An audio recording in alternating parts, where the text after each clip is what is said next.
Vamos lá, então, ó, repetindo, né? Então, agora sim, gravando, vamos lá, se acomoda aí, vamos lá. Então, ó, o que a gente viu semana passada? Vimos aquela introdução aos seres vivos, né? Classificação biológica, né? As características gerais dos reinos. Vimos também aquela partezinha ali de cladogramas, né? Conversando sobre nova classificação, sobre Linneu, sobre nomenclatura biológica, ok? Isso nós conversamos semana passada. Então, agora, ó, chegou a vez, então, de começar os grupos, né, dos seres vivos. Então, vamos começar aí pelos vírus, tá? Então, questãozinha que apareceu ano passado na Católica, né, falando de dengue, tá? Falando de transmissão, tá? Então, são questões recorrentes. E aí, obviamente, quando a gente fala de vírus, primeira coisa que a gente tem que entender ou lembrar, né, porque todos vocês têm certeza que sabem, é principalmente as características gerais dos vírus, né? Aquela estruturação, aquela nomenclatura específica, até porque eles não se encaixam em todas as características, lembrem disso, né? Eles não se encaixam em todas as características de seres vivos. Então tu tem que ter muito cuidado quando tu vai trabalhar com ele. Não esquece que a Católica foi um dos primeiros vestibulares, inclusive, a cobrar o COVID, tá? No mesmo ano, né, 2020, no vestibular, né, eles já cobraram Covid, pensando aí, né, que final de 2019 iniciou essa pandemia lá na China e tal. Bom, então o que acontece? Vamos entender esses vírus aí, e aí eu te digo assim, né, vamos entender eles como seres, eu não falei vivos, vamos entender eles como micro-organismos, e não como seres vivos. Bom, e aí, Elton, se aparecer lá na prova, o que eu faço? Analisa a situação, analisa o contexto, e aí dentro daquele contexto tu marca se eles são seres vivos ou não. Lembrando, os vírus não têm todas as características que são necessárias para seres vivos, mas mesmo assim, eles têm uma grande parte de características de seres vivos. Por isso, há uma minoria de autores classifica eles como seres vivos, e uma maioria de autores nem entram nessa polêmica. Tratam eles simplesmente como grupo vírus. Ponto. Não é reino, não tem nomenclatura biológica, não tem classificação biológica. Tá? Bom, dito isso, então, vamos lá. Então, quando a gente fala então de características de seres vivos, a gente tem que lembrar disso aqui. Primeira situação, né? Ausência de organização celular. Então, os vírus não têm célula. Eles são acelulares. Se tu sendo acelular, tu já está aí, tu já desconfigura a primeira característica de ser vivo, que é possuir pelo menos uma célula. Então, por exemplo, quando tu tira já essa principal característica, aonde todas as reações acontecem, bom, então tu já está dizendo que eles não são seres vivos. Mas vamos lá. Mas, Elton, e se eu analisar o vírus quando, por exemplo, já que ele é um parasita, olha o nosso terceiro item aqui, já que ele é um parasita intracelular obrigatório, então, se eu analisar ele, né, quando ele invade uma célula, bom, aí o que tu está me dizendo? Que ele tem, vamos dizer assim, né, uma casa, uma estrutura, a qual ele ele se apropria, ele assume o controle daquela célula que ele invade, e a partir daí, então, ele passa a produzir aquilo que é de seu interesse. As suas cápsulas, que é a estrutura que forma externamente, tu vê, eles não têm nem membrana plasmática, eles vão formar as enzimas deles, eles vão reproduzir o seu, ou replicar, né, seu material genético, entendeu? Então, se tu analisar um vírus no interior da célula, tu pode até entender, tu cientista, tu pode até entender que, de repente, eles, ali naquele momento, ele passa a ter, então, tudo aquilo que é necessário para as condições de um ser vivo. Bom, agora tu analisa ele aqui em cima do meu computador, então o que vai acontecer? Ele não apresenta todas as características. Então é por isso que há essa, vamos dizer assim, essa divergência de opiniões ou de momentos de análises, vamos dizer assim, para que aconteça, então, a afirmação que eles são seres vivos, tá? Uma outra coisa que eles não têm é o metabolismo próprio. Então, eles são dependentes das células hospedeiras. Lembrem disso. Então, fora da célula, um vírus, né? Não sei se vocês lembram lá no início da pandemia, se discutia muito assim, o vírus do Covid, no papelão ele dura tantas horas, no plástico ele dura tantas horas, no vidro ele dura tantas horas, na superfície do corpo ele dura tantas horas. Por quê? Porque justamente ele perde a capacidade, depois que ele não invade uma célula hospedeira, não esquece, são parasitas intracelulares obrigatórios. Essa palavra é muito importante para eles. Por quê? Porque fora das células, eles acabam perdendo a capacidade de tudo, inclusive de metabolizar. Pô, Elton, se passou aquele tempo, então, daquele vírus lá em cima de uma mesa, e eu tocar ali, levar, sei lá, as minhas vias aéreas, vamos pensar que fosse um vírus da gripe ou até mesmo o Covid. Então, ele não vai me contaminar? Não, não vai te contaminar. Ah, então tá vendo? É como se, eu vou dizer assim, entre aspas, tá? Ele morresse. Ah, e aí eu estou considerando, né, entre aspas, que ele tem vida, então, em determinado tempo, tá? E aí eu falo as aspas justamente para não entrar muito nessa polêmica aí, tá? Então, ó, ausência de metabolismo próprio. Então, eles não têm organelas, eles não têm mitocôndrias, né? Eles não têm, por exemplo, ribossomos, eles não têm, mas eles têm material genético, né? Eles têm DNA, eles têm enzimas, né? Isso contém neles, isso está presente lá dentro da estrutura deles, tá? Ó, apresentam capacidade de reprodução dentro da célula hospedeira. Fora da célula hospedeira, de jeito nenhum. Ah, seja lá um bacteriófago que infecta bactérias, seja, por exemplo, um vírus que causa doença, um vírus, por exemplo, como da hepatite no fígado, ou, sei lá, uma IST, como o HPV, né? Então, esses vírus, eles só conseguem se replicar ou se reproduzir quando eles invadem as células hospedeiras, tá? Outra coisa, né? Que é característica dos vírus, e as pessoas esquecem disso. Ah, eles têm alta especificidade com a célula hospedeira. Então, toda vez que tu fala num vírus, tu tem que entender que esse vírus, por exemplo, ele é específico de um determinado local. Por exemplo, vamos lá, o vírus da hepatite. Tá? O vírus da hepatite, ele ataca o fígado, ok? Então, se ele ataca o fígado, pensa comigo, né? Ele não vai atacar o dedão do pé, nem o cérebro. Ah, Elton, mas o meu tio teve hepatite, teve um problema de embolia, teve uma parada cardíaca, tá bem? Mas isso são consequências. Oi, precisava de uma ajuda? Daquele problema primário. Ah, qual era o problema primário? O problema primário, justamente, era o problema hepático. Tá? E assim por diante. Tá? Então, a gente vai apresentar aí, os vírus, né, vão apresentar essa autoespecificidade. Na landa de Deus, fecha o teu microfone. Ai, desculpa, Olha aqui, Elton. Então, aí o que acontece? Nós temos o quê? Nós temos, então, essa característica, então, dos vírus. Alta especificidade. Se tu lembrar, por exemplo, das enzimas, se tu lembrar das enzimas, as enzimas também têm essa característica, né? As proteínas de membranas receptoras também têm essa característica. Então, isso é muito legal, porque lembra, por exemplo, assim, não sei para vocês, mas os vírus lembram sempre uma enzima, lembram sempre uma proteína que tem atração, ou que tem, por exemplo, uma fusão com um hormônio, como eu falei para vocês, as proteínas receptoras de membrana plasmática. Então, é esse reconhecimento, é essa especificidade que eles apresentam, tá? Tá? Então, olha aqui, ó. Ok. Então, ó, alta especificidade, né? Capacidade de reprodução, parasitas intracelulares obrigatórios, ausência de metabolismo ou ametabólicos e ausência de organização celular. Olha só, apresentam ácidos nucleicos, DNA ou RNA. Eu sei que vocês devem ter lido em algum lugar, que vocês devem ter, o professor de vocês aí do cursinho XYZ, né, deve ter dito que existe vírus com 2 DNAs. Para começar, não existe vírus com dois DNAs, não, com 2 materiais genéticos. Não existe, tá? Eu trabalhei com microbiologia, então falo com propriedade isso para vocês. O que acontece é que os vírus dentro do seu metabolismo, eles podem ser, por exemplo, vírus de DNA. O que acontece? O vírus de DNA ele produz um RNA que produz a proteína, ok? Então, de repente, do momento que tu analisa esse vírus de DNA, ele pode estar lá presente com o DNA e com o RNA.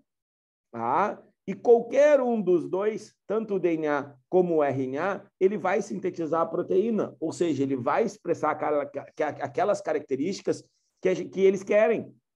Tá? Então, nesse momento de análise, eles podem apresentar tanto o DNA como o RNA, ok? Mas isso, meus queridos, falando sério para vocês, isso não é importante.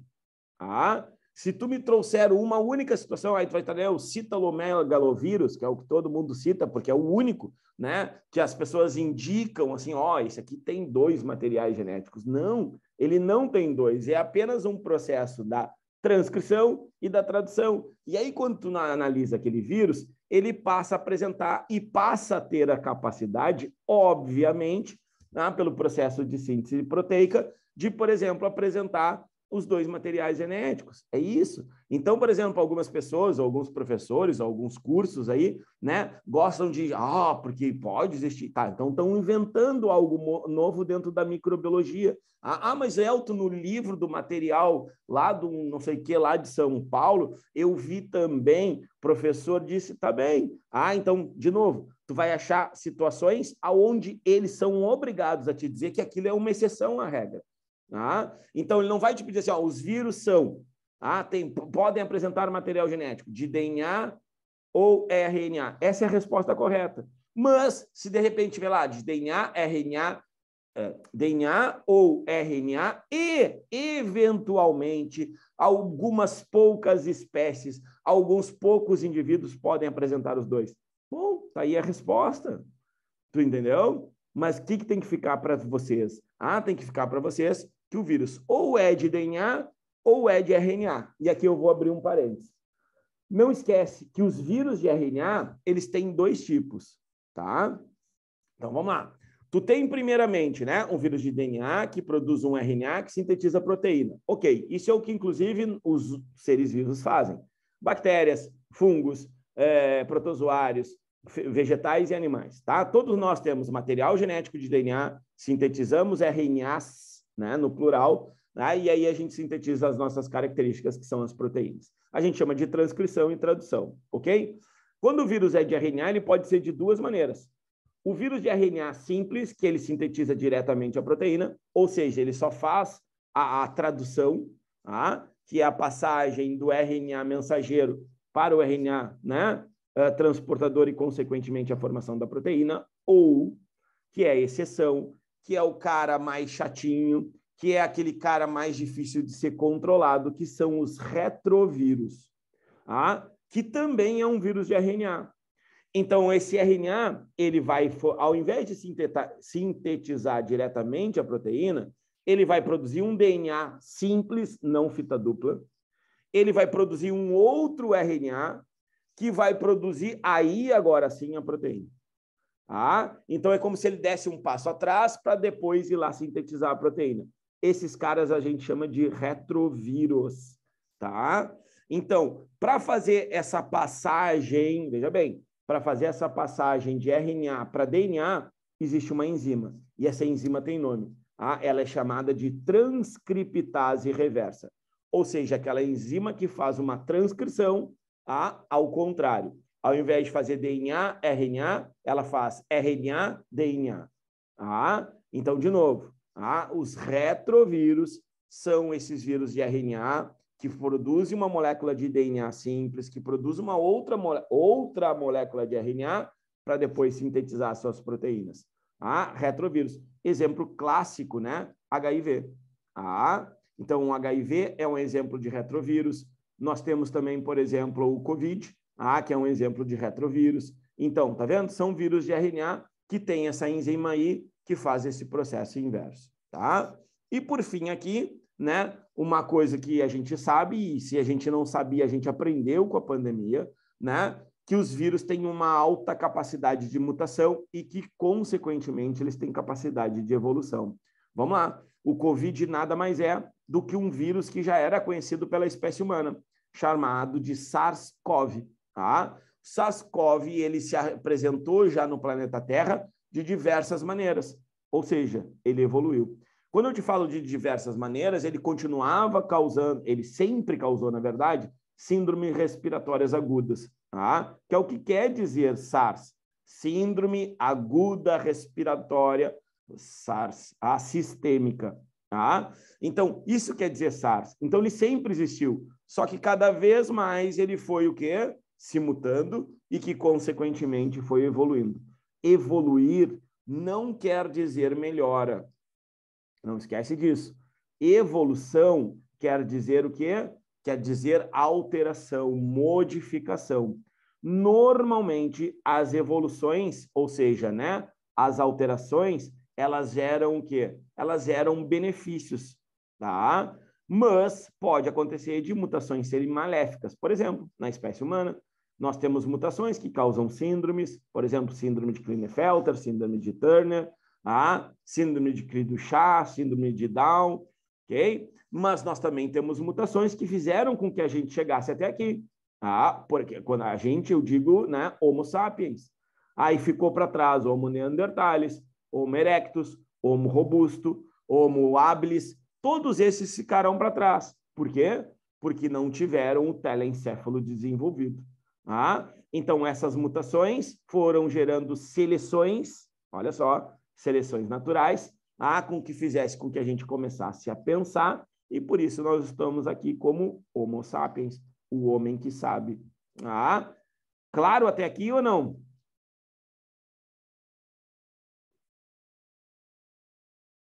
Tranquilo? Vamos adiante. Então, aqui, ó, algumas doenças, né? Quero te chamar a atenção, tá bem? Para duas, tá? Embora, obviamente, doença é sempre pertinente para qualquer vestibular, inclusive Enem. Quero te chamar a atenção para a poliomielite e quero te chamar a atenção para o sarampo, tá? Não podemos esquecer, né, que vestibulares não têm vínculos políticos, tá bem? Então, os vestibulares, eles podem perguntar o que eles quiserem, ok? Inclusive, né, meter o dedo na ferida de algumas coisas. A gente sempre teve o Enem também sendo muito crítico, né? De uns anos para cá que o Enem ele deixou de ser crítico, inclusive na área de ciência e natureza. Por exemplo, falar de queimadas, falar, por exemplo, de desmatamento. Não acredito que o Enem vá abordar esses temas. Eu, Elton, não acredito, embora possa aparecer. Por quê? Porque são impactos ambientais, né, que, consequentemente, geram prejuízos para o humano, ok? Agora, vestibular, eles não têm medo de meter dedo na ferida, inclusive com posicionamentos. E a católica é caracterizada por isso. Tanto é que a questão que caiu da católica de Covid justamente trazia, né, um determinado posicionamento, que era, por exemplo, de como utilizar álcool gel, máscaras e algumas outras coisas. A PUC também, né, como agia esse álcool gel na parede, aí pegou a parte mais química, né, biológica da coisa, lá em 2020. E a gente vivia todo aquele turbilhão, né, de vacina, não vacina, isso e aquilo. Então tomem cuidado. Por que eu quero chamar a atenção para essas duas aqui? A poliomielite, primeiro, porque agora, não sei se vocês viram nos últimos dias, né, ainda bem que não se confirmou, existiu uma suspeita lá no Pará de uma criança, né, com a poliomielite. Poliomielite, para quem não sabe ou para quem não lembra, é a paralisia infantil, tá bem? Então, a paralisia infantil é chamada de polio, tanto é que é chamado de vírus da polio. Lembra que os vírus não têm nome científico, tá? Homo sapiens, Clostridium tetani, Clostridium botulinum, eles não têm. Então, tu vai chamar vírus da polio, tá? Ou, como a gente chama, né, biologicamente, polivírus, tá? Então, o contato, né, se dá por alimentos, objetos contaminados, ou até mesmo secreções respiratórias. O que ele causa, né? Paralisia infantil. Como ele atua? Ele atua lá perto das meninges, atua lá no sistema nervoso, fazendo com que ele se prolifere e aí ele cause lesões no nosso sistema nervoso, aonde, por exemplo, principalmente as crianças de 0 a 5 anos começam a desenvolver, então, sintomas, né, de perda de movimentos. Fraqueza, começa o início com uma fraqueza e depois se desenvolve, né, para a perda total de movimento de determinados membros, tá? Então, o que acontece? Como é que a gente previne? Primeiro, né, tratamento. O tratamento dos doentes para que não deixar eles transmitir aquela doença. E mais, como é que a gente previne, que a gente chama de profilaxia, a vacinação. Meu querido, se tem vacina, vacina aquela criança, entendeu? É a única maneira. O Brasil erradicou essa doença desde 1989. Então, essa doença não aparece no Brasil, e veja bem, hein? Aqui nos países sul-americanos, existe poliomielite, inclusive na Argentina, tá? Que é, né, um país, vamos dizer assim, né, bem avançado, bem cabeça aberta. Então, eles têm poliomielite. Então, existe poliomielite na América do Sul, mas no Brasil, desde 89, que não se detecta nenhum caso. Houve essa suspeita lá no Pará, agora, semana passada, né? E aí, o que acontece, né? É um assunto pertinente para a tua prova. Porque são doenças que estavam praticamente erradicadas, sumidas. No caso da poliomielite, erradicada. Tá? E, óbvio, né? Dependendo de onde ele se instala, pode matar a criança. Tá bem? Então, lembra que para uma doença ser erradicada, olha o número que eu vou dar para vocês. Para que uma doença seja erradicada, 95% ou mais da população tem que estar imunizada. Ou seja, para que ela não aconteça todos os anos, tá bem? Então, todas as crianças lá de 0 a 5 anos, elas precisam ser vacinadas, tomar dose de reforço, todos os anos aquela campanha lá do Zé Gotinha, né? Tu tem que ir lá dar a gotinha para ela, para que a gente alcance os números de 95 ou mais, né? E aí essa doença não volte. Só para tu ter ideia, o número foi da semana passada também, da semana retrasada, que é onde tinha campanha de vacinação, tá? Que foi até o sábado, e aí depois era até quarta-feira, era até o sábado, eles adiaram até quarto, e depois deixaram até o sábado passado, tá? Ou retrasado, eu não lembro agora corretamente. Então, o que acontece? Eles tiveram que adiar 2 vezes, porque não estávamos atingindo o número. E mais, não atingimos o número necessário. Inclusive, o número atingido foi de 77% de crianças de 0 a 5 anos no Brasil que se vacinaram contra a polio. Ou seja, tu tem uma janela bem grande, eu vou dizer assim até enorme, porque eu trabalhei com essa parte, né, de microbiologia e imunologia na época que eu estava me formando.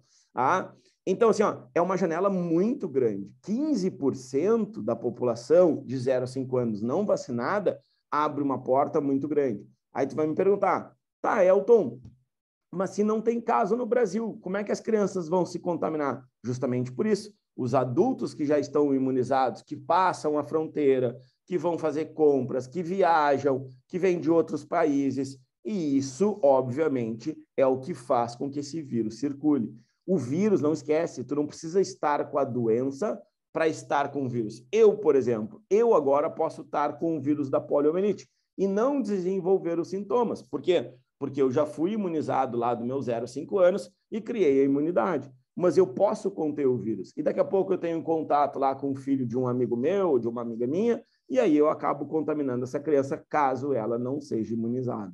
Tranquilo? Essa é a polio, tá? Uma outra que eu queria te chamar a atenção é o sarampo, que é uma outra doença que todo mundo acha bobinha, mas que mata em grande quantidade no nosso país, tá?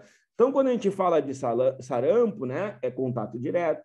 Então, é quando tu conversa com uma pessoa, né, ou as crianças na escola, principalmente escola, né, período escolar, isso se dá muito, essa contaminação de sarampo. Ela dá manchas na pele, dá febre, né?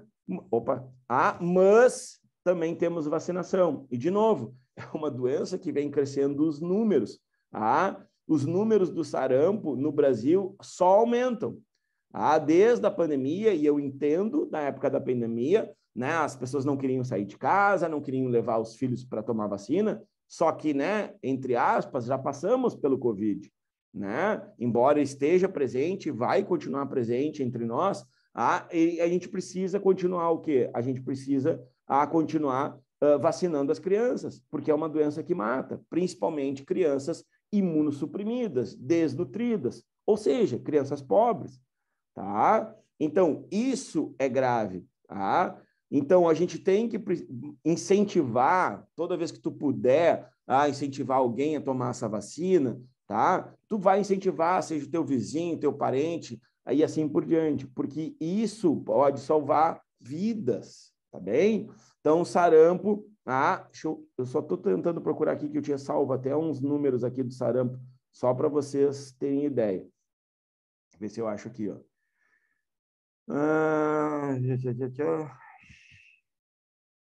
Olha só para vocês terem ideia, 2020 tá? Que foi o primeiro ano de pandemia. Foram 8.448 casos, tá? 2021, tá? Olha só, 12.676 casos, tá? E aí 2022 ainda não terminou, ok? Então, olha só, é só para vocês verem como vem aumentando essas doenças que sempre foram controladas no nosso país, tá? Então, chama atenção aqui também. Também tem vacina, a famosa aquela tríplice, ó, tríplice viral, tá bem?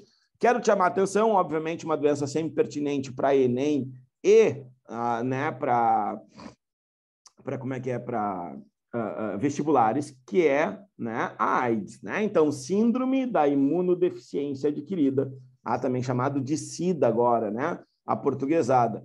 Então, o contágio, né, ele se dá, normalmente ele é sexual, mas pode acontecer com, né, acidente, principalmente pessoas que trabalham com materiais perfurocortantes, né, aqueles que fincam, aqueles que cortam, em ambientes hospitalares ou em ambientes de saúde, e através também, às vezes, por falta de conhecimento da mãe, não saber que está contaminada, pela amamentação. Ela também é transmitida via transplacentária, tá? Dá para evitar. Se a mãe descobre, né, cedo que ela é soro positiva, então dá para fazer o tratamento durante toda a gravidez e aí evitar, né, que isso seja transmitido para a criança, ok? Não garante 100%, mas tem uma boa chance da criança não se contaminar, tá? Então, há um vírus que ataca principalmente os nossos linfócitos T, né, que pertence ao nosso sistema imunológico, e a prevenção é aquela, né? Uso de preservativos, evitar contatos com sangues contaminados ou com sangue de qualquer espécie, né? Por exemplo, na drogadição, né, pessoas que se injetam algum tipo de droga, né, devem evitar o compartilhamento de seringas, aquela história toda que você sabe, tá? As hepatites, não esquece que hepatites, né, elas podem ser contaminadas, né, a contaminação pelos alimentos ou contato com sangue. A B e a C é contato do sangue, tá? Ou seja, contato sexual. E elas causam, olha só, não esquece disso, elas causam problemas hepáticos. E o principal problema hepáticos que elas causam é a cirrose, tá? Então, o maior número de cirroses no Brasil não é por causa de bebida alcoólica, é por causa de colesterol, ok? Depois é por causa de hepatite, e depois vem os problemas com drogas ou álcool, tá? Então, colesterol alto também causa, por exemplo, problemas hepáticos como a cirrose. E a hepatite é isso, né? Ela pode causar. Existe vacina para A e para B. Tá? Para C, que também é sexual, não tem. O HPV, né, também é comum de aparecer, tanto no Enem como em vestibulares, né, vírus do papiloma humano, são as famosas verrugas. Tudo que é verruga é um papiloma, é um vírus do tipo papiloma. Só que aquela do teu dedo, sei lá, do teu joelho, não é a mesma dos genitais. Então, aquela que fica nos genitais, ela é transmitida somente via sexual. Tá? Então, são verrugas extremamente doloridas, né? O tratamento é complicado, principalmente se for internamente na vagina. E aí, por exemplo, né, também hoje nós temos vacinação, né? Que não sei se vocês aí, as gurias aí, devido à idade, chegaram a tomar nas escolas, né? Teve uma época uma campanha bem forte para as crianças tomar na escola. E foi aí que começou, inclusive, esse movimento anti-vacina, porque diziam na época que se estava incentivando as meninas lá, né, a terem relacionamentos sexuais, tá? Aí que começou, vamos dizer assim, que bombou essa coisa anti-vacina, tá? A dengue, né, sempre presente, questão do ano passado, então vou passar aqui por ela, né? A febre amarela, importante, por que ela é importante? Porque ela é uma doença endêmica, ou seja, ela é de um determinado local. Toma cuidado com esses conceitos, endemia, pandemia, epidemia, surto, ok? Então, ó, gripe ou resfriados, a herpes, né, chamada de também herpes zoster, ela se espalha pelas lesões corporais, né, feridas pelo corpo, chamada também popularmente de cobreiro, a raiva, muito grave, uma doença muito grave, né, se dá normalmente por mordida de animais, hidrofobia, então a pessoa não consegue engolir os alimentos, não consegue beber água, não consegue deglutir, na verdade. se previne vacinando os animais. Não esquece que essa é uma doença que quem transmite, na verdade, são os morcegos. E aí os morcegos acabam, né, vamos dizer assim, aqueles que se alimentam de sangue, os hematófagos, acabam mordendo cães, gatos, e aí eles acabam transmitindo para nós, tá? A rubéola, que o único problema grave dela é quando a mãe estiver grávida, a mulher estiver grávida, porque pode causar aborto, pode causar cegueira no feto, tá? Sarampo, já falei, cachumba e catapora, que são doenças bem comuns, tá? Depois, ó, Reino Monera.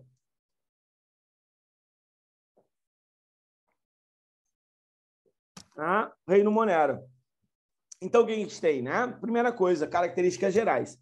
É o único reino, ó, é o único reino que é procarionte. Tá? Então, é o único reino procarionte. Todos os organismos desse grupo são unicelulares. Tá? Então, essa é uma característica que tu vai encontrar aqui no Reino Monera. Todos os indivíduos são unicelulares e todos são procariontes, ou seja, não tem núcleo. Eles podem ser anaeróbicos ou aeróbicos, autotróficos ou heterotróficos. Aí vai depender da função dele ambiental, tá?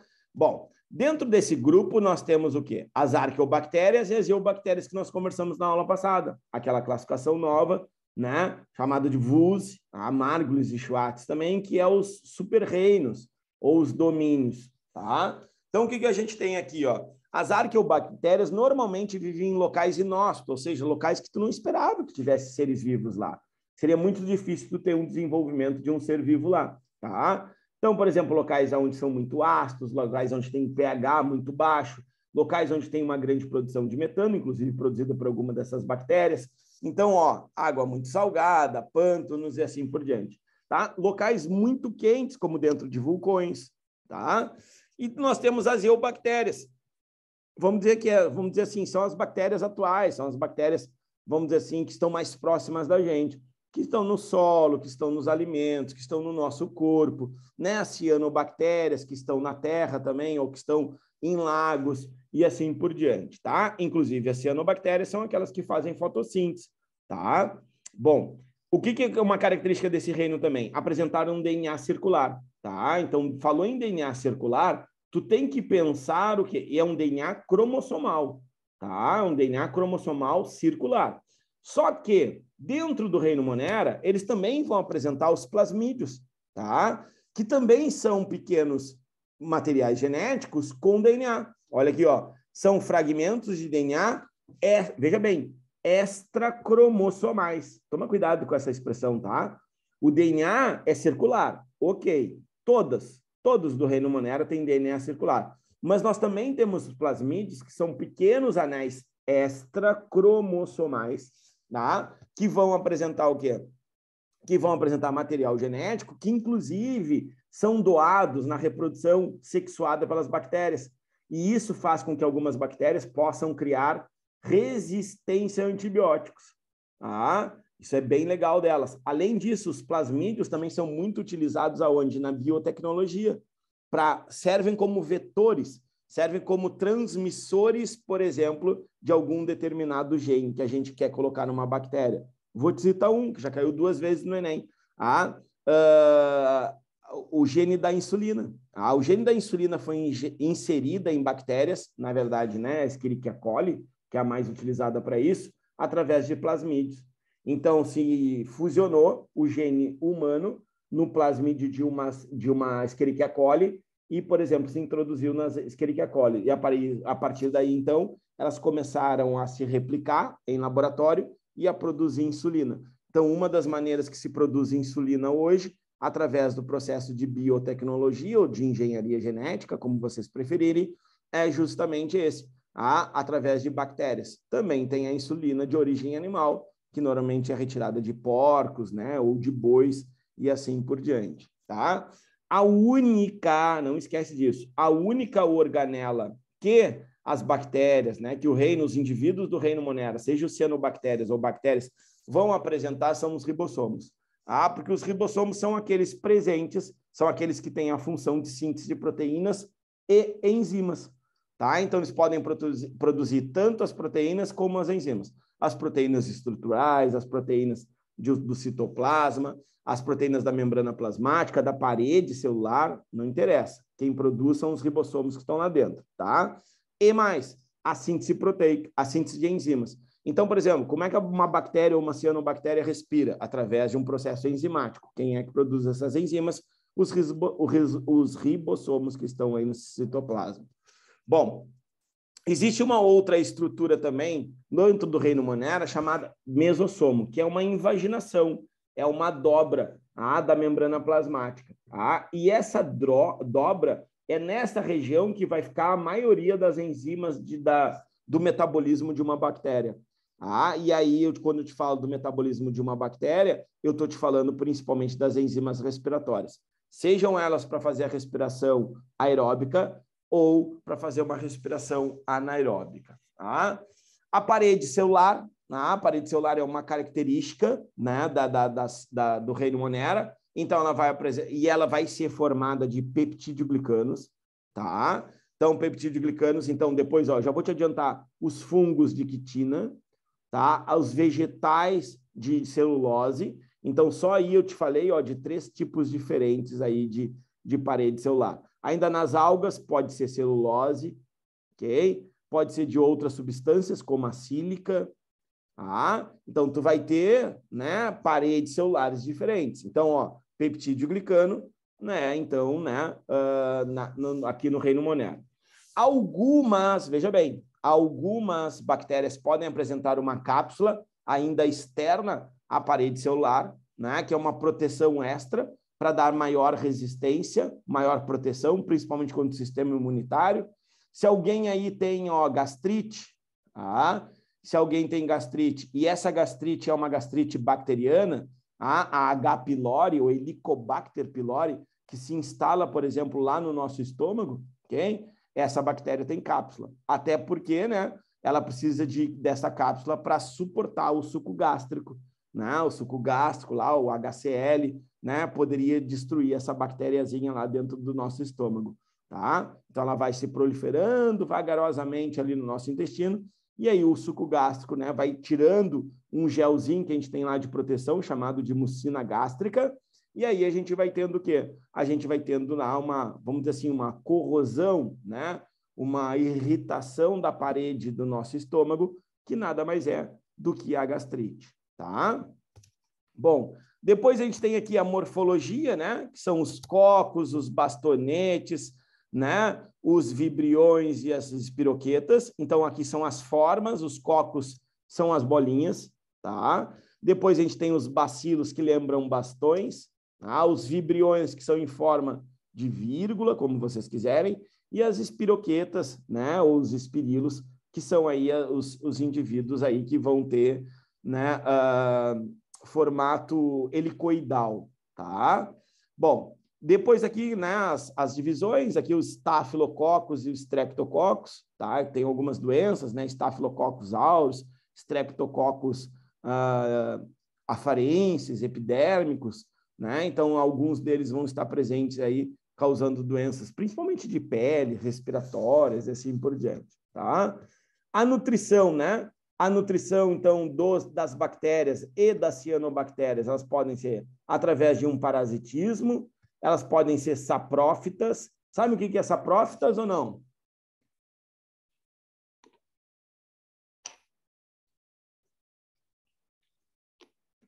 Sabe ou não? Fala comigo. Estão tudo dormindo aí. Não. Beleza. Saprófita são aqueles animais que se alimentam de restos, tá? Restos. Não precisa estar, pode até estar em apodrecimento, mas elas se alimentam de restos. Isso é um animal saprófita, tá? Bom, parasitismo, eu acho que ok, né? Então, são parasitas, vivem às custas de outros, tá?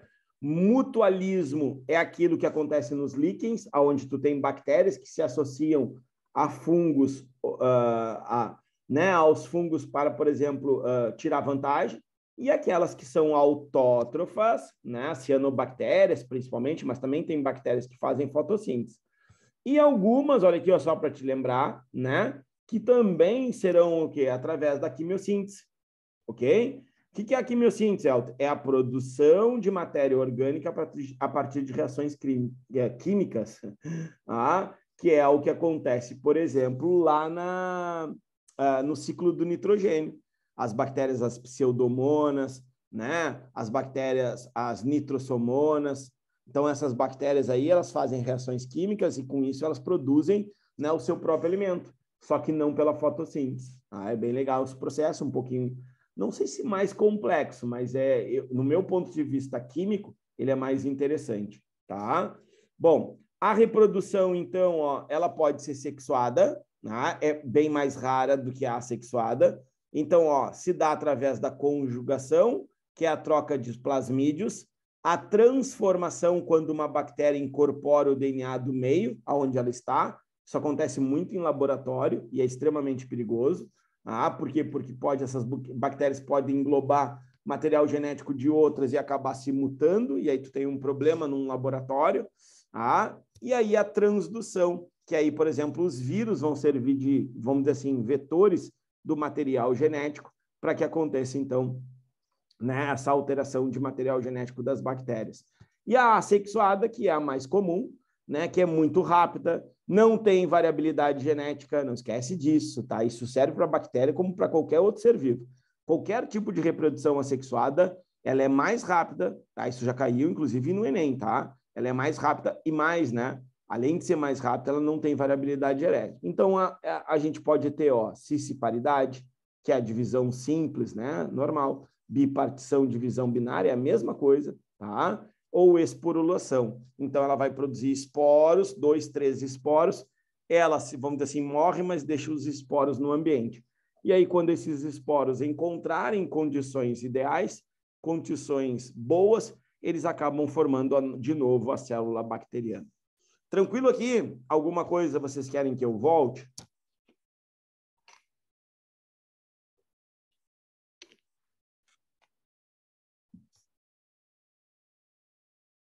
Não? Tranquilo?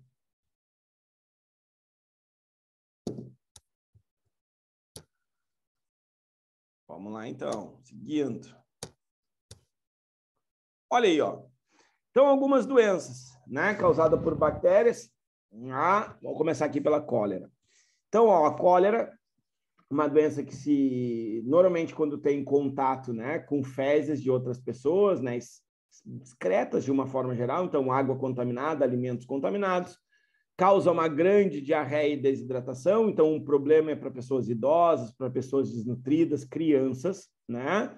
E um problema aí que resolveria, né, ou aquilo que resolveria, por exemplo, seria, né, o saneamento básico, né? Então, se as pessoas não tivessem contato com fezes, né, não tivessem contato com esgoto, né, enchentes, isso causa muita cólera, né? Então, é muito comum, assim, em grandes cidades ou em periferias de cidade, onde não há saneamento básico. Aqui o agente, né, contaminante é o Vibrião colério, ou Vibrio colério, tá? Bom, depois aqui, ó, botulismo, né? O Clostridium botulinus, que é o que causa, né, o botulismo. Então, ó, aqui não é a bactéria que causa a doença, e sim a toxina dela, tá? Ela causa paralisia muscular, né? E a gente tem que ter cuidado principalmente com tudo que é alimento enlatado, até mesmo em vidros, aonde a tampa está estufada, aonde, por exemplo, o enlatado está estufado, porque aí significa que ali dentro houve uma produção de gás, né? E essa bactéria, normalmente, ela faz uma fermentação, veja bem, que não altera... Elton, mas aí eu vou sentir o cheiro que está estragado. Aí é que está. O Clostridium botulinus, ele não altera a cor, ele não altera o gosto nem o cheiro do alimento. Então, tu só vai olhar lá a lata estufada e vai pensar assim, não, mas não tem problema, o cheiro tá legal, a cor tá legal, e quando, na verdade, aquilo ali tá cheio de toxinas produzidas por ela. Para quem não sabe, essa toxina aí do botulinus é a mesma do Botox. Aquele, por exemplo, que as pessoas fazem no rosto, no lábio, né, para diminuir as rugas ou para alterar alguma coisa na face, tá? Então, é retirada dessa bactéria esta toxina e injetada no corpo humano. É por isso que há uma grande, vamos dizer assim, uma grande discussão no meio médico sobre isso, tá?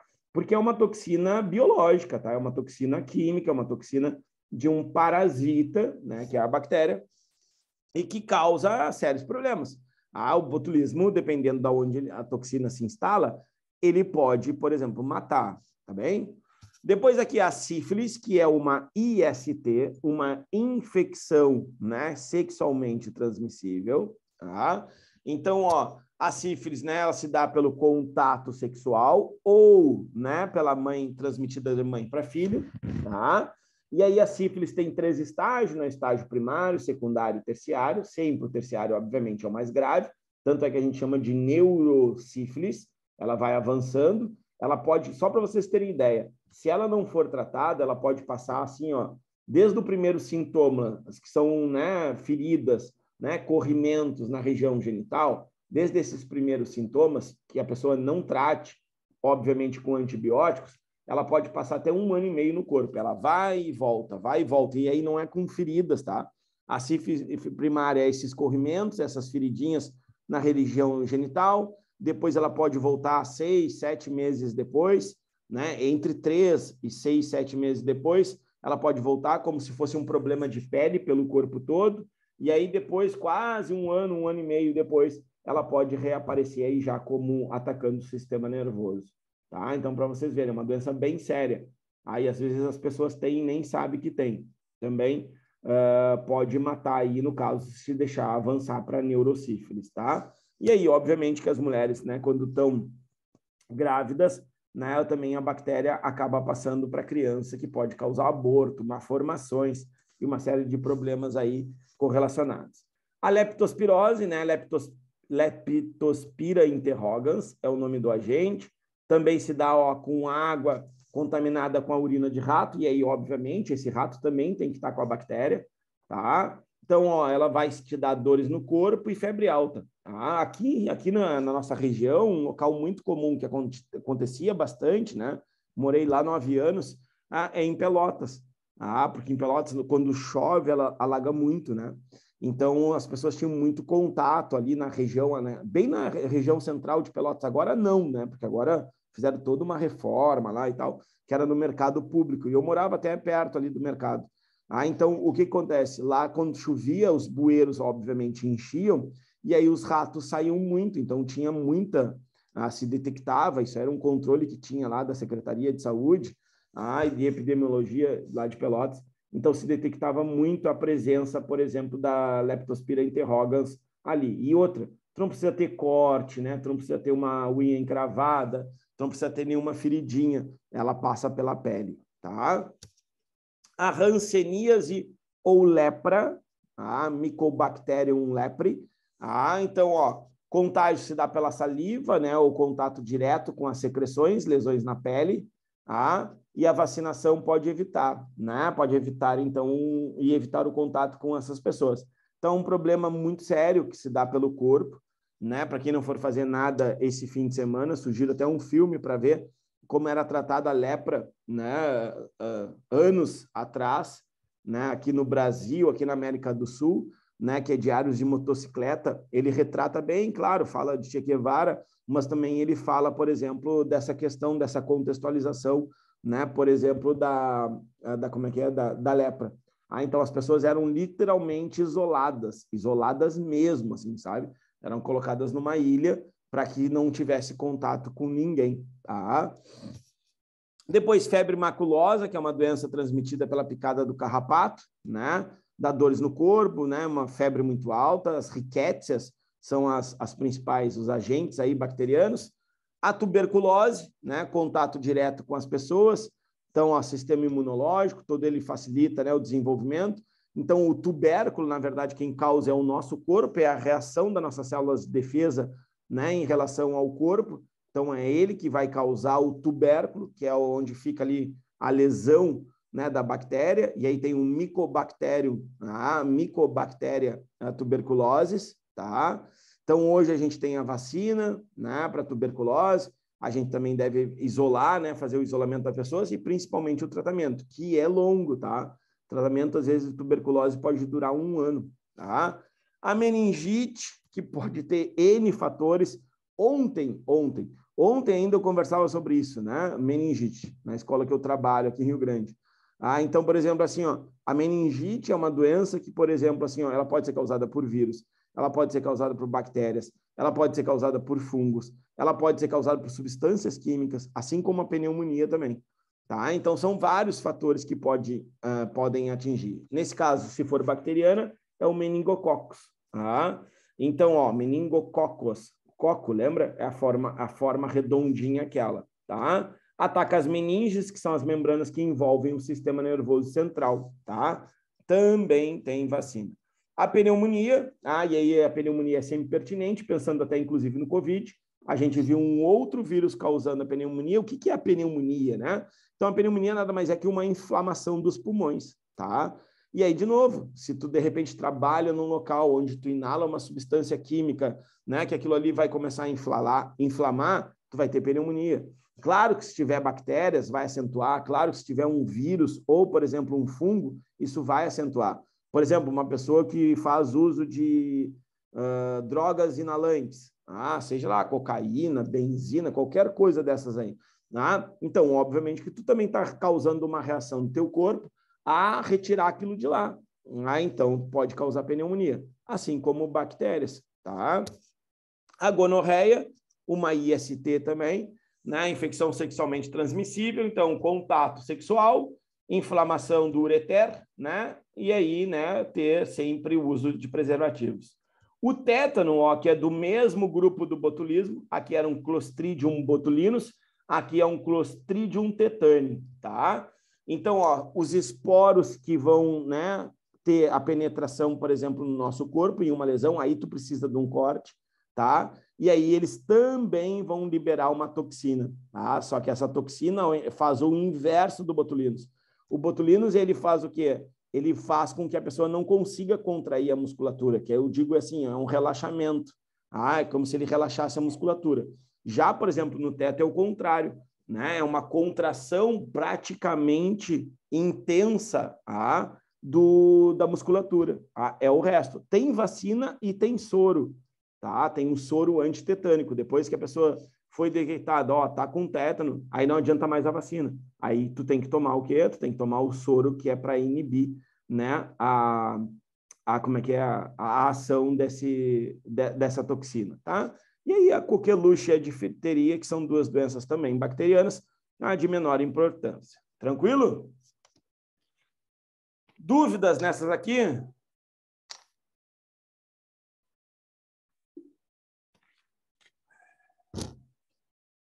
Tranquilo? Beleza. Então o reino protista. Então, os protozoários, né? Então a gente divide protozoários os protistas, né? Em protozoários e algas, tá?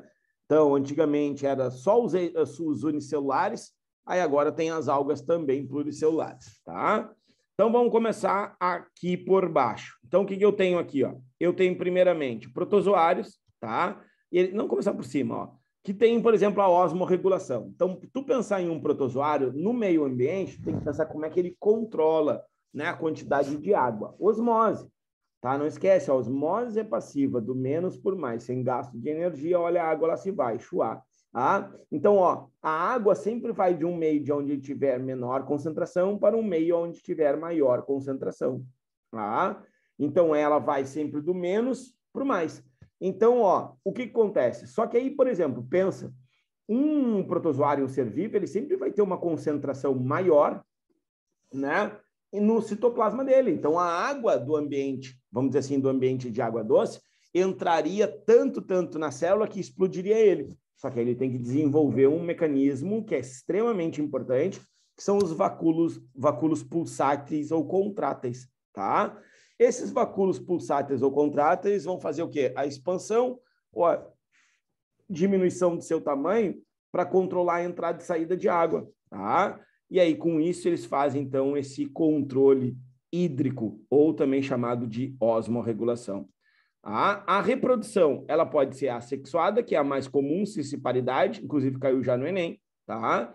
E ela também pode ser por conjugação, tá? A conjugação, né, que é aquela que é onde há a doação, a troca. Aqui te chama atenção, porque alguns protozoários eles podem apresentar dois núcleos, o micronúcleo e o macronúcleo, tá? O macronúcleo é aquele das características do indivíduo. O micronúcleo é aquele, por exemplo, que está presente o quê? Que está presente... como é que é? As características reprodutivas, tá? Então, eles trocam esses micronúcleos, o macronúcleo não, tá? Então, ó, são eucariontes, unicelulares, tá? Heterotróficos ou autotróficos, no caso das algas, né? E ainda tem todo o seu mecanismo de controle por difusão. Bom, depois o que acontece? Eles são divididos, os grupos, né? Pelas estruturas de locomoção, tá? Então, o que eu tenho? Ó, os rizópodes, os sarcodíneos, tá? Que vão se movimentar, tá? Também chamados de... parei só um pouquinho. Deixa eu só ver uma coisa aqui. Tem uma coisinha aqui que está me incomodando. Agora sim.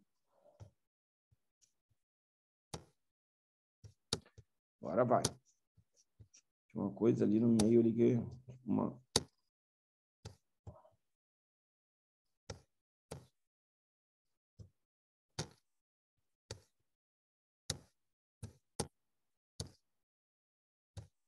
Agora sim. Aqui. Então, ó, os rizópodes ou sarcodíneos, eles são o quê? São também os ameboides, também tem um movimento ameboide. Então, de novo, conforme eles se movimentam, é como, então, a gente classifica eles. Depois a gente tem os flagelados ou mastigófaros. O exemplo aqui, né? O exemplo aqui clássico aqui é a ameba, tá? Então, os flagelados ou mastigófaros, então, o que acontece? Eles têm um flagelo para se locomover, um ou dois. O tripanossoma, a leishmania, a giardia, a tricomonas, que é uma IST, tá? Depois nós temos os ciliados, né? Então, os ciliados, o que eles têm? Cílios, como movimentação. Então, se eu só te lembrar uma coisinha, bactéria não tem cílios, tá? Se tu vê estruturas como essas aqui, ó, nas bactérias, não são cílios, são chamadas de piles, tá? Piles sexuais ou piles de aderência. Bom, então aqui, ó, nos ciliados, são cílios de movimentação, paramécio, a vorticela, né? O stentor. E, por último, os apicomplexos ou esporozoários. Eles não têm estruturas de locomoção, tá? Então, não vão apresentar nenhuma estrutura de locomoção, ou seja, vão produzir esporos. Por isso que eles também são chamados de esporozoários, tá? Ok? Não esquece que dentro desse grupo aqui nós também temos as algas uni- e pluricelulares, tá? Aí tu tem todos aqueles grupos, né? Tu vai ter as algas verdes, as pirrófitas, as rodófitas, todas aquelas classificações lá, algas isso, alga aquilo, né? Que chamo sempre atenção para as pirrófitas, que é aquela que causa a maré vermelha, que é aquela que libera aquela substância química, ok? Que acaba, então, prejudicando, matando peixes, matando outras algas e assim por diante, tá? E aqui as doenças, que são, né, sempre um caso à parte, né, nos reinos, principalmente aí quando a gente fala de plateumintos, né, mateumintos, né, nos filos lá do reino animal, e também quando a gente fala, por exemplo, aqui de vírus, bactérias e protozoários. Bom, então eu escolhi esses 4 aqui, né? Então, ó, amebias, leishmaniose, né, a doença de Chagas e a malária. Não esquece que aqui ainda tem a toxoplasmose, que é importante, tá? Então, ó, o agente etiológico, aquele que causa a doença, é a entamoeba histolítica. A contaminação se dá por ingestão, né, de alimentos contaminados. As sintomas, né, anemia, cólicas, diarreia, e a profilaxia, então, saneamento básico. A leishmaniose, já caiu no Enem, ok? Então, ó, leishmania brasiliense, também chamada popularmente de úlcera de Bauru, né? Lesões na derme, ou seja, lesões na pele. Também existe uma versão, né, mais grave, que é a leishmania visceral, causada pela leishmania chagassi, mas também pode ser a brasiliense. E tem um vetor que não é, por incrível que pareça, o Aedes aegypti, tá? É o mosquito palha, também chamado, né, de luxotomia, tá? É um ciclo, né, heteroxeno, e a profilaxia, olha, se dá, ó, combate ao mosquito transmissor, tá? O homem, é o hospedeiro definitivo, mas não esquece, os cães, né, são muito atingidos também pela leishmania.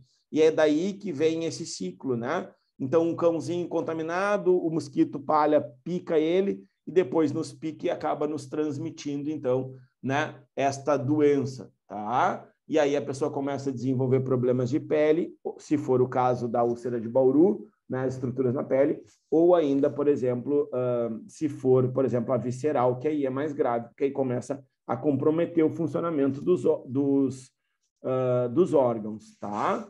Bom, a doença de Chagas, né, eu acho que essa aqui eu não preciso nem te falar da importância dela, né, é a doença onde existe, né, toda ela é descrita por brasileiros, né, no caso aí,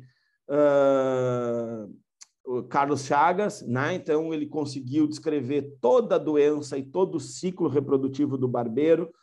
Então é a única doença do planeta Terra que tem isso, um brasileiro que encabeça isso.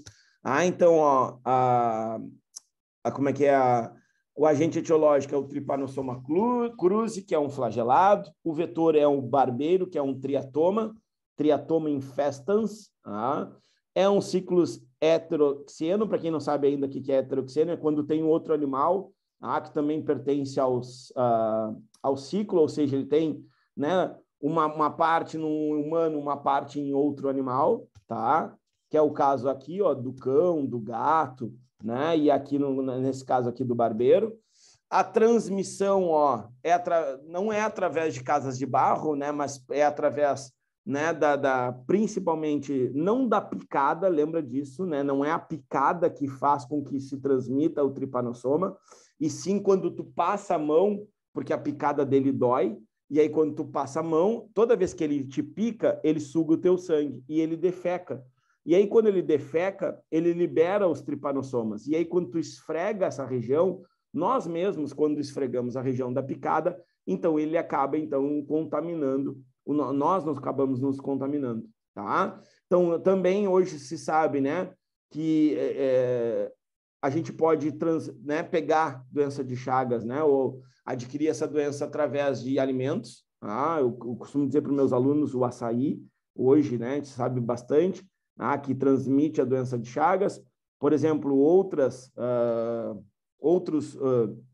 alimentos, né, que não tem, vamos dizer assim, que não passam por um processo rigoroso, né, de esterilização ou de pasteurização, né, então pode transmitir. Sangue é muito difícil, né, vamos dizer assim, uma transfusão sanguínea, mas é possível sim, tá?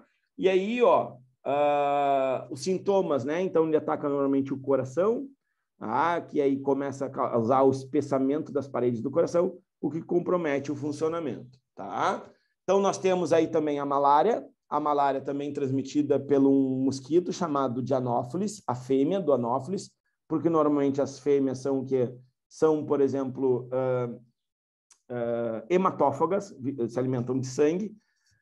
É um esporozoário, e aí tu tem também, de novo, um ciclo onde tu tem um outro animal, então a gente chama de heteroxeno. Sintomas, febre alta e uma febre, a malária já caiu na católica, né? Então a malária ela te dá picos de febre, tá? Então de 48 em 48 horas tu tem picos, eu não estou dizendo que tu tem febre, tu tem picos muito altos de 41, 42, ou de 72 em 72 horas, tá? E por que isso acontece? Porque é o tempo que o Plasmodium leva para fazer o ciclo dentro das nossas hemácias. E aí, toda vez que eles rompem as nossas hemácias, eles entram em contato com o sangue, e aí o nosso corpo reage. E aí, quando reage, nos dá esses picos de febre. Então, isso aí é um dos sintomas da malária. A malária pode atingir também o fígado, causar icterícia, né, que é aquela pele amarelada, e com isso também comprometer o funcionamento aí do fígado e dos órgãos aí na sequência. Beleza? Vamos adiante.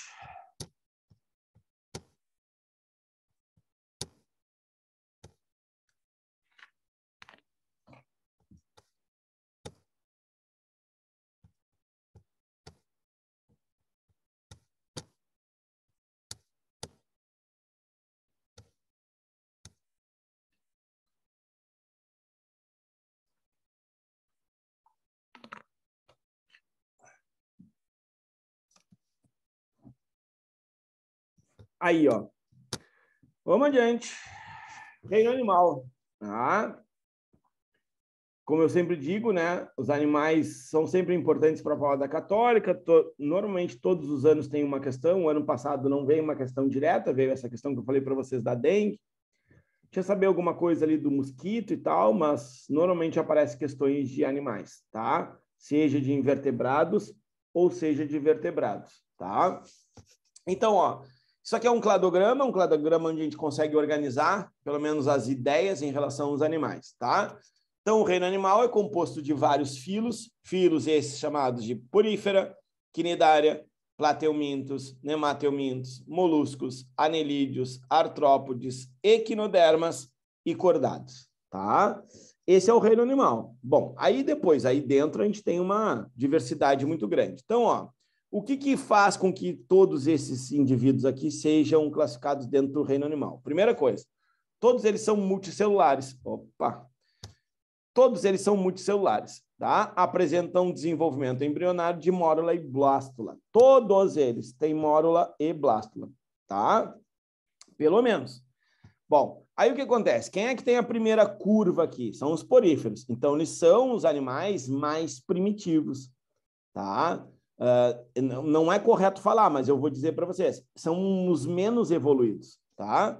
Então, eles estão mais próximos de um ancestral que se acredita que tenha sido um protozoário, flagelado, ok? Então, o que eu tenho? Os poríferos, então, eles têm um sistema aquífero e não produzem tecidos verdadeiros, mas têm várias células. Então, eles são multicelulares, tá? Bom, beleza. Depois, quem é o próximo grupo? Depois, quem é o próximo grupo? Aqueles que começam a ter gastro. Então, até aqui tinha mórula e blástula, e agora, daqui em diante, começa a ter gastro. Então, aqui eu tenho 2 tecidos embrionários, tá? Que são os quinidários.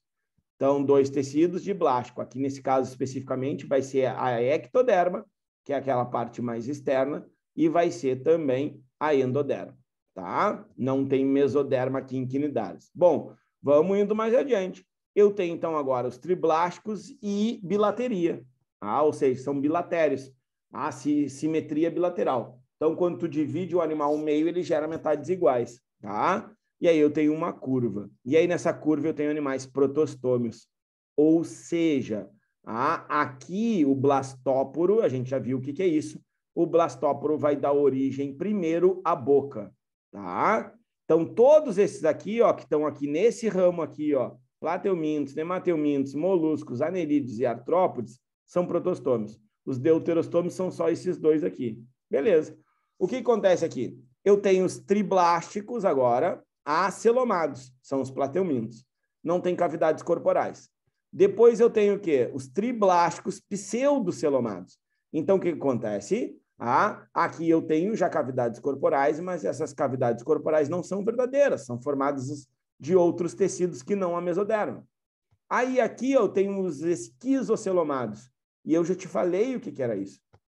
Esquizocelomados, inclusive, mandei no grupo. São aqueles que são formados, né, a partir da mesoderma, a cavidade. Tá? E aí tu tem o quê? Tu vai ter aqui os esquizocelomados, a metameria, nos anelídeos e nos artrópodes. O que é metâmeros? Partes corporais que os moluscos não têm. Os moluscos têm cabeça, pé e massa visceral, mas não tem aquela repetição de partes, como cabeça, tórax, abdômen, né? Na centopeia ali, tu vai ter, nos quilópodes, nos diplópodes, né? E nos anelídeos, todos aqueles metamerozinhos, todos aqueles anéis bonitinhos lá no corpo deles. Isso é metameria, tá? E aqui nos artrópodes ainda tem um exoesqueleto quitinoso. Beleza. Passei para cá, para os enterocelomados. Como é que são formados aqui as cavidades corporais? A partir, então, de bolsas, tá?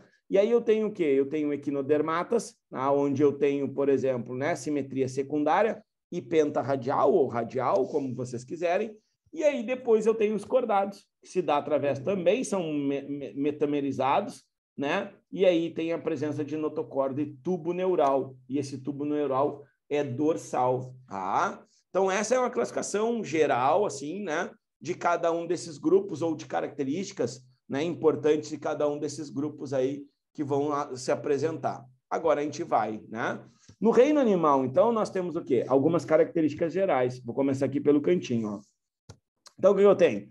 todos os indivíduos do reino animal são pluricelulares, tá? Então, tu já sabe que não existe animal unicelular.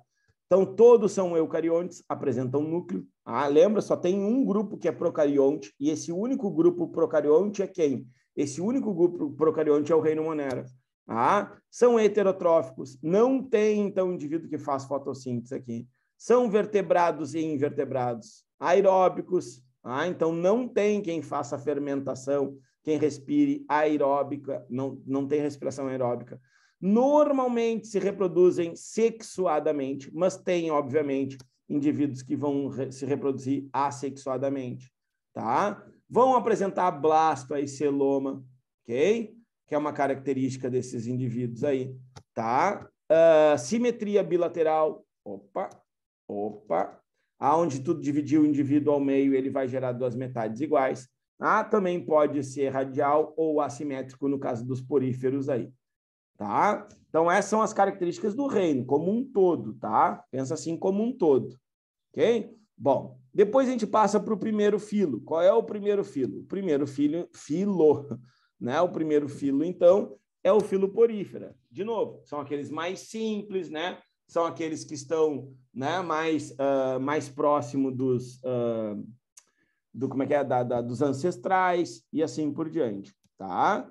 Bom, o que a gente tem aqui? A gente tem, então, que não formam tecidos verdadeiros, tá? Isso é uma característica bem importante deles, né? Eles são multicelulares, mas não formam tecidos verdadeiros. Depois, o que acontece? Tem poros corporais aonde vai passar essa água, tá? E essa água vai circular ao longo do corpo desses animais.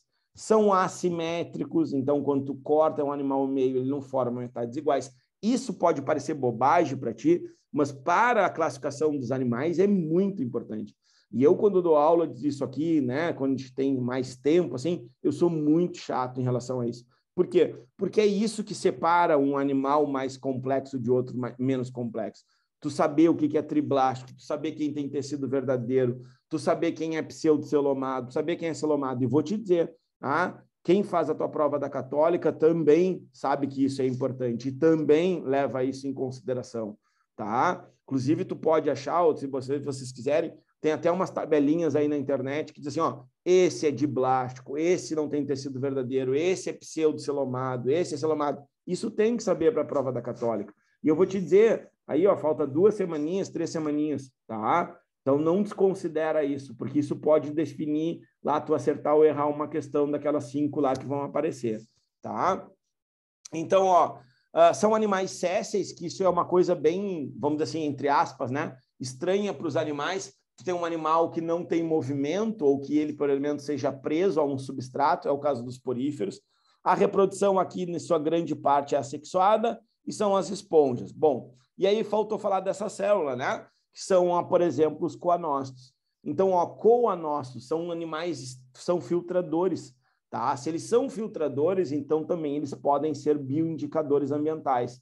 Então, isso pode indicar que naquele ambiente está o quê? Está poluído, né? Porque como eles fazem esse processo de filtração, então eles vão ter, de repente, o comprometimento da sua fisiologia, né? Podem morrer, pode se intoxicar e com isso, então, eles podem, então, morrer e sumirem de um determinado ambiente, tá? Esses são os poríferos, tá bem? Tem, 3 grupos, né? Ascon, Sicon e Leucon, e isso tem a ver com as galerias, a complexidade desse fluxo de água no interior deles. O sentido da água no porífero é sempre poro, espongiocele, átrio e ósculo. E aí fica um turbilhão aí, né? Não esquece também que esses coanócitos aqui são células flageladas. E esses flagelos, é que conduzem a água aí de um lado para o outro e fazem com que essa água circule ao redor deles, tá? Depois, o que a gente tem? Nós temos os quinidários ou selenterados. Quinidos quer dizer urticante. Cele quer dizer cavidade. Enterointestino. Então, são os primeiros animais a terem um intestino. Uma cavidade intestinal. Então, veja, aqui nos poríferos, em nenhum momento eu te falei sistema. Em nenhum momento eu te falei de, por exemplo, sistema nervoso, sistema isso, porque eles não têm. Porque eles nem tecidos verdadeiros formam. Agora, nos quinidários, a gente começa a ter alguns sistemas. E a primeira estrutura extremamente importante é uma cavidade digestória. Tá? Inclusive, pelo próprio formato, ó, pensa numa mãe d'água ou numa água viva, tá? O próprio formato dela faz com que tu tenha o quê? Faz com que tu tenha, por exemplo, a possibilidade de ter uma cavidade aonde vai acontecer a digestão. Tá? E essa digestão é extremamente importante para a evolução desses animais, aliás, de todos os outros animais, na sequência. Tá? Então, ó, já começam a ter tecidos diblásticos, cavidade digestiva. Eles vão apresentar nessa cavidade, primeiramente, uma digestão extracelular na cavidade e depois dentro da célula. Então, eles têm digestão extra e intracelular. Ó, os poríferos só têm digestão intracelular. Tá vendo que tudo é dividido aqui nesses grupos, triblástico, cavidade, isso, cavidade, aquilo, tem a ver com o sistema digestório? Ah, não sei se vocês vão perceber depois na sequência, mas vamos falando sobre isso. Depois, ó, simetria radial ou bilateral, né? Células urticantes, são os quinidócitos, tá? São aquáticos, tem as medusas, que são as livres natantes, e tem também, por exemplo, os pólipos, que são os sésseis, tá? Então, por exemplo, quando a gente fala, por exemplo, de quinidários, a gente também tem que pensar num tipo de reprodução que eles têm, que é chamado de metagênese ou alternância de gerações. Então, tu tem a parte sexuada no ciclo, que são as medusas, aonde se reproduz, produz uma larva, essa larva se desloca, se insere no solo, produz um pólipo, produz uma estrutura séssil fixa, que vai produzir novas medusas. Então, tu tem a reprodução sexuada e tu tem a reprodução assexuada no mesmo ciclo. Então, por isso que a gente chama de alternância de gerações. No caso aqui específico aí dos quinidários, a gente chama de metagênese, tá? Depois, na escala evolutiva, nós temos os plateumintos, tá? Então, ó, vermes achatados, tá? Simetria bilateral, são os primeiros animais triblásticos, acelomados, tá? O celoma é o que forma as cavidades corporais, eles não têm. Tem vida livre, tá? Tem algumas espécies que são parasitas e ainda apresentam os ocelos. Então, isso aqui, quando tu olha uma planária aqui, ó, tá? A planária, por exemplo, não tem olhos, elas têm ocelos, que são fotorreceptores, tá? E aí também não posso deixar de te lembrar que as planárias, elas excretam por células flamas, tá? E mais, né? Temos três doenças importantes aqui. As tênias, a tênia solium, a teníase, que é aquela que é transmitida pela carne mal cozida, seja de porco, a tênia solium, seja de boi, a tênia saginata, tá? A tênia solium, ela tem ganchos, ok? Ela tem ganchos. E a tênia saginata não tem gancho, tem só ventosas. Cada pedacinho da tênia é uma proglote. E cada pedacinho dela pode ficar grávida. Por isso que a gente chama a tênia de solitária, porque ela faz autofecundação, ok? Para tu pegar a teníase, toma cuidado, tá? Para tu contrair a teníase, tu tem que ingerir na carne a larva. E o nome da larva é cisticerco, ok? Não esquece, para eu pegar a teníase, independente da carne que eu coma, de boi ou de porco, eu tenho que ingerir a larva. E o nome da larva que tem que estar lá na carne é cisticerco, ok? Só que existe uma outra doença, chamada de cisticercose. Aí o que acontece? O homem, ao invés de ingerir a larva cisticerco, ingere o ovo de tênia. Se eu, Elton, ingerir diretamente o ovo de tênia, eu contraio a cisticercose, e ela se instala no meu sistema nervoso central, no meu cérebro. O coração também pode. Se eu, Elton, ingerir a carne mal cozida com a larva, veja bem, a larva, o nome da larva é cisticerco, aí então eu contraio a teníase. Toma cuidado, porque na hora da prova, né, tu pode te atrapalhar. Comeu a larva cisticerco, pegou cisticercose. Não. Ingeriu a larva cisticerco, desenvolveu a teníase.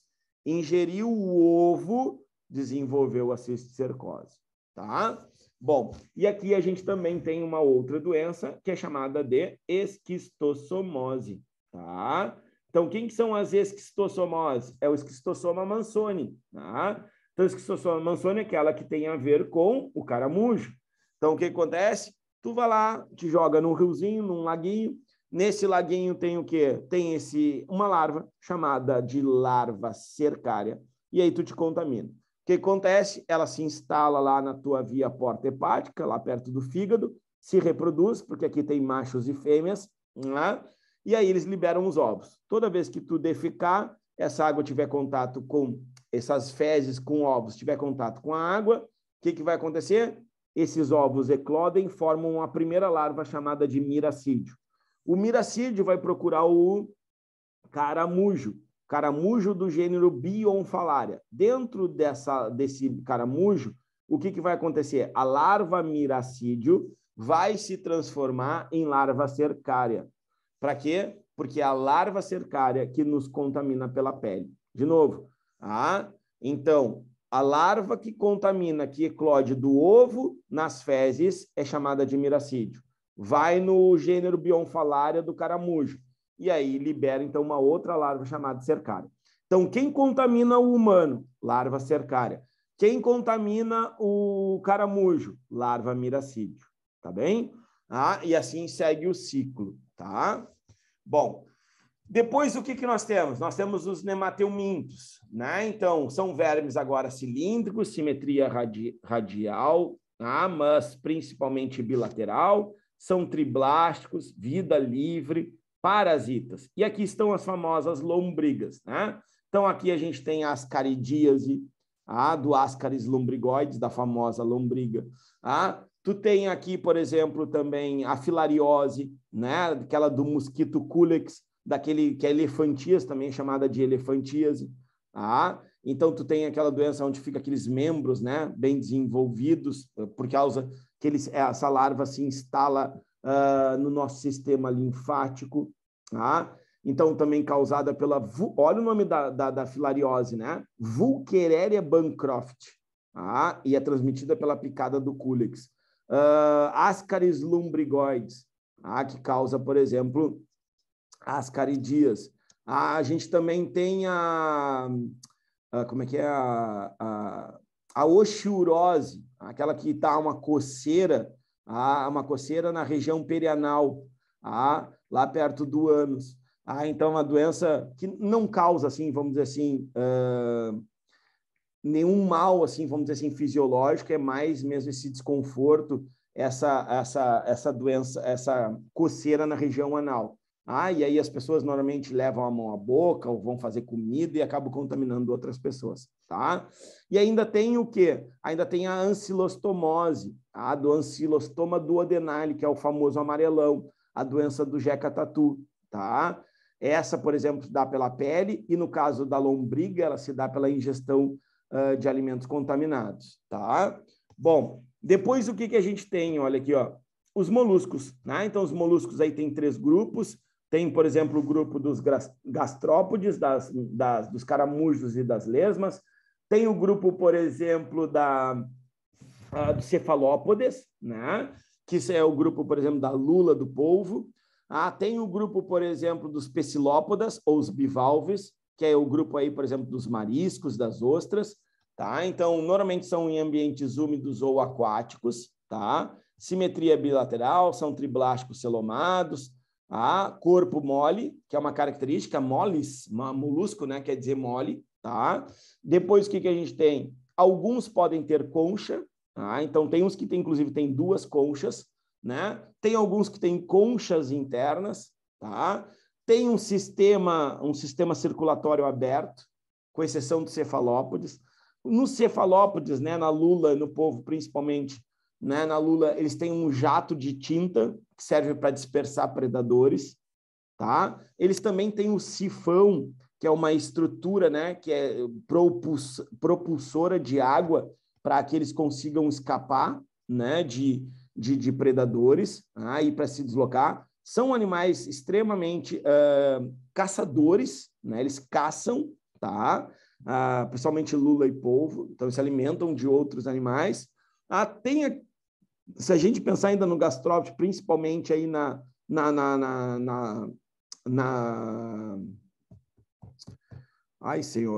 como é que é? No polvo, né? Eles vão ter a capacidade de camuflagem, tá? vão ter camuflagem, então eles vão mudar a pigmentação do corpo para se camuflar no ambiente, seja na areia ou, por exemplo, lá num coral. Eles têm essa capacidade, isso é importante para eles, inclusive evolutivamente, tá? Então, são características aí desses indivíduos. Tem, por exemplo, a formação da pérola, né, nas ostras. Não são, obviamente, todas as ostras, né? São ostras específicas que vão produzir através de uma estrutura chamada de manto. Tá? Só que o manto ele tem várias funções. A função dele específica não é formar a pérola. Inclusive, a pérola é formada por uma reação, é como se fosse o sistema imunológico. Tá? É como se reagisse a um intruso, a alguma coisa, uma estrutura externa, que não é da pérola. Okay? Mas o manto ele serve principalmente para formar as conchas e para fazer trocas gasosas. Tá? Então, toma cuidado aí com essa estrutura aí dos moluscos, tá? Principalmente esses que têm concha.